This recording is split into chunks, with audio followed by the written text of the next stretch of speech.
Speech improve કરવાની exercise માટે first exercise છે, એક પાણીનો ગ્લાસ લો, અડધો ભરેલો, એમાં એક સ્ટ્રો નાખો. સ્ટ્રો નાખીને મોઢામાં લઈ અને પછી બ્લોઈંગ કરવાનું છે, હવા બહાર કાઢવાની. પાણીમાં થોડા બબલિંગ થશે અને જેટલું લાંબુ ખેંચી શકાય એટલું કરવાનું, like this, right. Second number, મોઢું ખુલ્લું રાખીને મોઢેથી શ્વાસ લેવાનો અને મોઢેથી બહાર કાઢવાનો.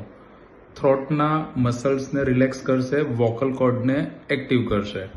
મોઢું ખુલ્લું રાખી, that's the second exercise. Third exercise, હોઠ ખુલ્લા રાખીને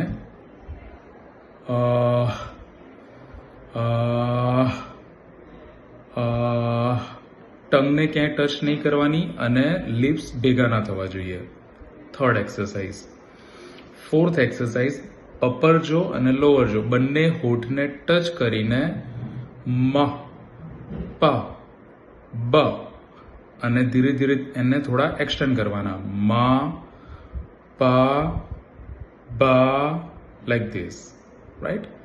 પછી ટંગને ઉપરના દાંત સાથે ટચ કરાવવાની છે અને તમારા પ્રોનાઉન્સિએશન બહાર લાવવા ટ્રાય કરવાનું. ત, ત,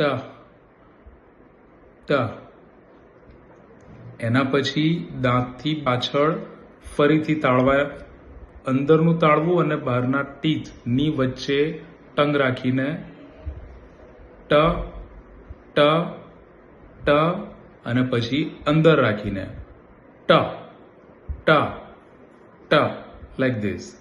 ઓકે, આટલી એક્સરસાઇઝીસ સ્પીચ ઇમ્પ્રૂવ કરવા માટે, તમારું પ્રોનાઉન્સિએશન ઇમ્પ્રૂવ કરવા માટે જ્યારે ફ્રી પડો ત્યારે દિવસમાં 3-4 વખત કરતા રહેજો, રાઈટ.